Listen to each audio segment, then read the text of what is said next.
వేదిక మీద ఉన్నటువంటి పెద్దలందరికీ నమస్కారం అండి. మాది అనకాపల్లి జిల్లా నర్సీపట్నం నియోజకవర్గం మాకర్పల్లి మండలం అండి, జీకోడూరు గ్రామం. పవన్ కళ్యాణ్ గారు పార్టీ పెట్టిన తర్వాత ఒక మాట చెప్పారు, రబ్బర్ చెప్పులు వేసుకొని పూరు గురించి వచ్చిన వాళ్ళతో రాజకీయం చేస్తున్నారు. దానికి ఉదాహరణ నేనండి. 2020లో నేను మా గ్రామం నుండి ఎంపీటీసీగా పోటీ చేయడం జరిగిందండి.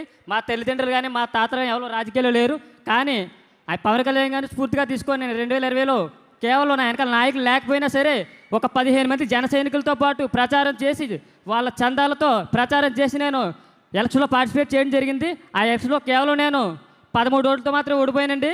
912 మంది మా గ్రామ ప్రజలు నాకు ఓట్లు వేశారు. ఈ సభాముఖంగా జీకోడూరు గ్రామ ప్రజలు ప్రతి ఒక్కరికి కూడా ఈ సభాముఖంగా హృదయపూర్వక ధన్యవాదాలండి. అలాగే ఇక్కడికి వచ్చిన జనసేనకు ఒక మాట చెప్పదలుచుకున్నాను. నేను 7 సంవత్సరాల క్రితం మీలాగే ఎక్కడో చివరి కూర్చునేవాడిని, కానీ ఈరోజు ఈ వేదిక మీద మాట్లాడుతుంటే దానికి కారణం పవన్ కళ్యాణ్ గారి జనసేన పార్టీ. సామాన్యులు కూడా రాజకీయం చేయాలంటే అది ఒక జనసేన పార్టీలోనే సాధ్యం.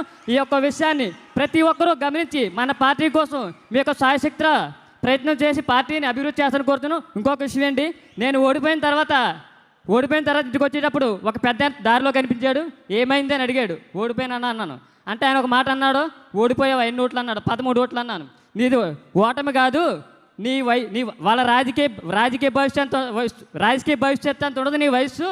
అలాంటి తెల్ల చొక్కలకి గడగడలాడించావు, నీది నిజమైన గెలుపు అన్నాడు. ఆ మాట ఎప్పటికీ మర్చిపోలేను. నాకు ఈ అవకాశం ఇచ్చిన మీ అందరికీ ధన్యవాదాలు తెలుపుకుంటూ, అన్న హ్యాపీ బర్త్డే. మళ్ళీ నేను జీవితంలో చెప్పగలలో తెలియదు. Advance happy birthday. జై జనసేన, జై హింద్.